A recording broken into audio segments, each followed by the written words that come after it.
Melissa Melton and I had a chance to go down to San Antonio, Texas last week, and when we weren't being questioned by the NSA, we managed to get out to a student RFID protest. You know, they're trying to track the kids down there. One young, brave lady is standing up against the tyranny, and this is her story. Let's take a look at this clip now.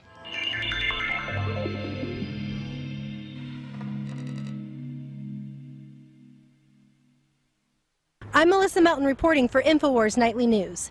Although we have all been conditioned to accept that technology will be spying on us all the time in this police state control grid we now find ourselves living in, families here in San Antonio, Texas are standing up against this intrusion on their privacy and freedom, protesting the RFID tracking chips the school district here is forcing students to wear just so that they can attend school.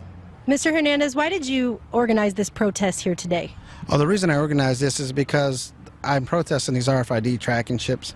The children don't need to be tracked, you know, and it steps on my religious freedom and the religious freedom of my children and my family.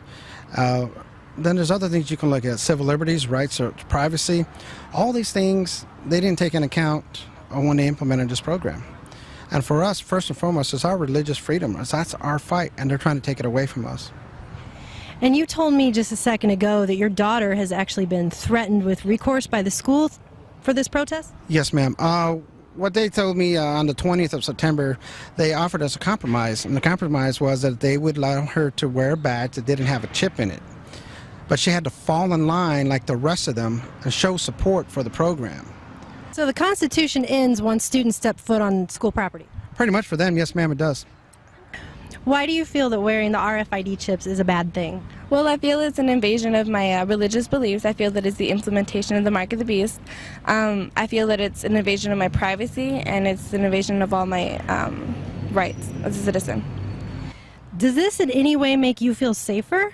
No, it doesn't. It actually bothers me a whole lot, and I feel completely unsafe knowing that this can be hacked by pedophiles and dangerous offenders that live around my area because I walk home. Dangerous offenders can pick up on my signal, and, you know, anybody.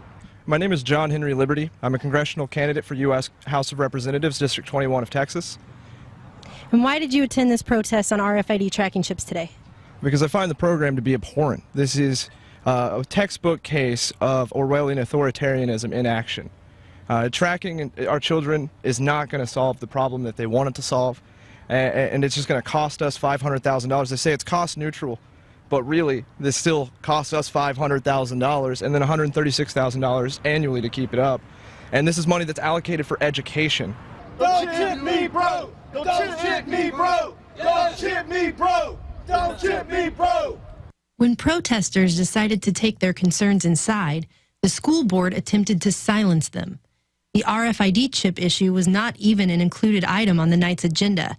And although many community members turned up to voice their concerns, the board would only allow 5 people to speak on the issue for only 3 minutes apiece. The board need not provide a public forum for every citizen wishing to express an opinion on a matter.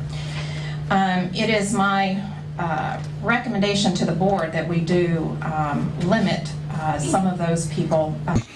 They don't want to hear from us because they know that we're right.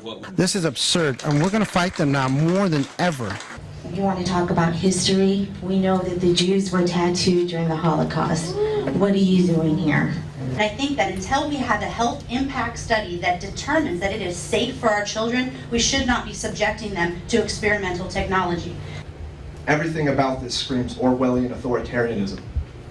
It is a direct violation of the Fourth Amendment. It is a violation of these students' rights to privacy. Bottom line is this: my daughter has rights, okay? You can't reinstate rights to her that she already has. She has rights. None of you up here can ask us to give up our religious freedom. Finally, and most importantly, is the disgusting abuse of power resulting in the violation of these students' religious freedom. And it's not just Andrea. This program and the express consequences with not falling in line with it have created a chilling effect in the students in these schools and making them afraid to stand up for themselves. What they're doing to the people is wrong. And you know what? Now I'm going to fight even harder. And you're going to see my face plastered everywhere. I'm going to come at them like a bull in a glass china shop. I'm coming at them now. They're going to regret what they just did to us. In a time more and more when we're being tracked, traced, and controlled at our every step, Organizations such as schools are using children as test subjects for these RFID programs because they know they're easy targets for police state control conditioning. But as the parents you saw here today at this protest, we need to stand up against this and stand up for our freedom and our rights to liberty before we don't have any freedom left. I'm Melissa Melton reporting for InfoWars Nightly News. I'd really like to see more parents come down, more students come down and fight this, because this is something that's going to affect not just these school districts, but all school districts in Texas. This is setting a precedence that it is acceptable to treat children like cattle, and that just cannot stand.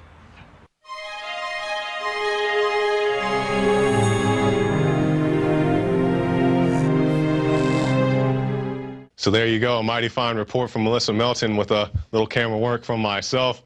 I was particularly proud of it. The money shot seems to be the lady on the school board or whatever she is. She's making all those faces. But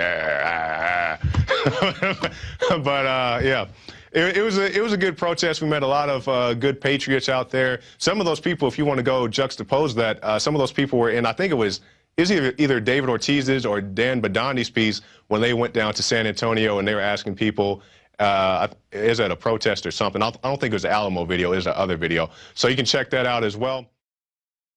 Visit Infowars.com and PrisonPlanet.com. When you're on the site, you can also tune in 24 hours a day to my daily radio broadcast. There's also a free iPhone app to listen to the syndicated radio show when and where you want.